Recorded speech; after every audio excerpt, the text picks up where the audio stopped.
Assalamualaikum warahmatullahi wabarakatuh. Pada kesempatan kali ini, saya akan menjelaskan tentang materi yang berjudul Wawasan Nusantara. Materi ini saya buat khusus untuk anak-anak kelas 10 Madrasah Aliyah Rodotul Ulum Huyangan Trangkil Pati. Selamat belajar.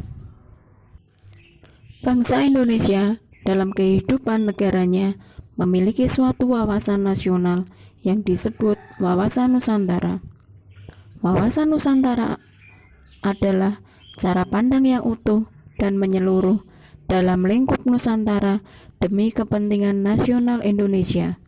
Atau dengan pengertian yang lengkap, wawasan Nusantara adalah cara pandang dan sikap bangsa Indonesia mengenai diri dan lingkungannya yang serba beragam dan bernilai strategis dengan mengutamakan persatuan dan kesatuan dengan tetap menghargai dan menghormati kebinekaan di dalam setiap aspek kehidupan nasional untuk mencapai tujuan nasional Indonesia. Tujuan wawasan Nusantara ialah untuk mewujudkan nasionalisme yang tinggi di segala bidang atau aspek kehidupan dari rakyat Indonesia yang lebih mengutamakan kepentingan nasional daripada kepentingan orang perorangan, kelompok, golongan, suku, bangsa, atau daerah. Hal tersebut bukan berarti menghilangkan kepentingan-kepentingan orang perorangan, kelompok, suku bangsa, atau daerah. Akan tetapi kepentingan-kepentingan tersebut tetap dihormati, diakui, dan dipenuhi selama tidak bertentangan dengan kepentingan nasional atau kepentingan masyarakat atau rakyat banyak.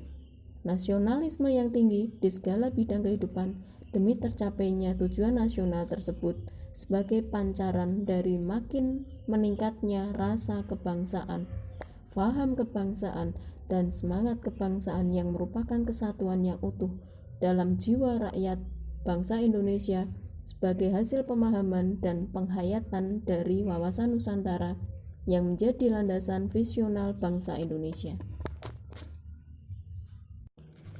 Landasan wawasan Nusantara itu ada dua. Yang pertama, landasan ideal. Landasan ideal wawasan Nusantara ialah Pancasila. Hal tersebut dikarenakan Pancasila sebagai dasar negara termasuk mendasari keberadaan wawasan Nusantara. Pelaksanaan Pancasila dalam kehidupan bermasyarakat, berbangsa, dan bernegara antara lain mensyukuri anugerah konstelasi dan posisi geografi serta isi dan potensi yang dimiliki oleh wilayah Nusantara. Landasan kedua yaitu landasan konstitusional. Landasan konstitusional wawasan Nusantara ialah Undang-Undang Dasar 1945. Karena Undang-Undang Dasar itulah yang merupakan konstitusi dalam kehidupan bermasyarakat, berbangsa, dan bernegara. Wujudnya antara lain dalam bentuk negara kesatuan serta penguasaan oleh negara atas bumi, air, dan dirgantara. Fungsi wawasan Nusantara sebagai pedoman, memotivasi, dorongan, serta rambu-rambu dalam menentukan segala kebijakan, keputusan, tindakan, dan perbuatan baik bagi penyelenggaraan negara di tingkat pusat dan daerah, maupun bagi seluruh rakyat atau masyarakat Indonesia dalam kehidupan bermasyarakat, berbangsa, dan bernegara. Unsur dasar wawasan Nusantara. Yang pertama, wadah atau biasa disebut dengan kontor. Wadah kehidupan bermasyarakat, berbangsa, dan bernegara meliputi seluruh wilayah Indonesia yang memiliki sifat serba Nusantara dengan kekayaan alam dan penduduk serta aneka ragam budaya ialah bangsa Indonesia dan seluruh tumpah darah Indonesia, serta menegara dan negara kesatuan Republik Indonesia. Bangsa Indonesia memiliki organisasi kenegaraan yang merupakan wadah sebagai kegiatan kenegaraan dalam wujud suprastruktur politik.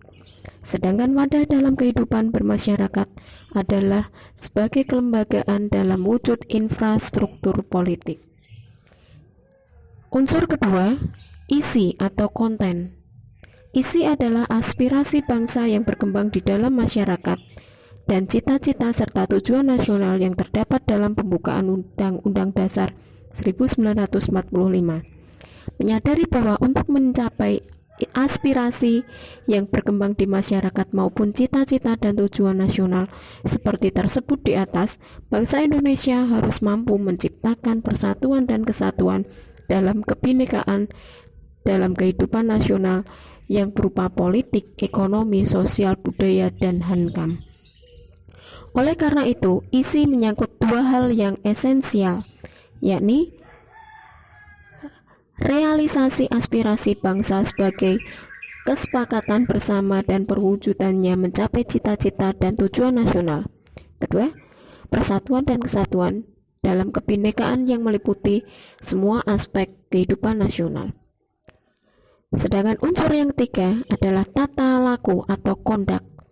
Tata laku merupakan hasil interaksi antara wadah dan isi yang terdiri dari tata laku batiniah dan lahiriah.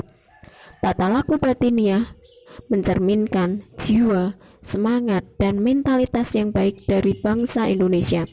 Sedangkan tata laku lahiriah tercermin dalam tindakan perbuatan dan perilaku dari bangsa Indonesia. Yang kedua hal tersebut akan mencerminkan identitas jati diri atau kepribadian bangsa Indonesia berdasar kekeluargaan dan kebersamaan yang memiliki rasa bangga dan cinta terhadap bangsa dan tanah airnya, sehingga menumbuhkan nasionalisme yang tinggi dalam semua aspek kehidupan nasional. Kedudukan wawasan Nusantara adalah sebagai wawasan nasional bangsa Indonesia merupakan ajaran yang diyakini kebenarannya oleh seluruh rakyat dengan tujuan agar tidak terjadi penyesatan dan penyimpangan dalam rangka mencapai dan mewujudkan cita-cita dan tujuan nasional. Dengan demikian, wawasan Nusantara dijadikan landasan visional dalam menyelenggarakan kehidupan nasional. Demikianlah penjelasan yang dapat saya sampaikan pada kesempatan kali ini. Semoga dapat bermanfaat. Salam belajar, salam sehat. Assalamualaikum warahmatullahi wabarakatuh.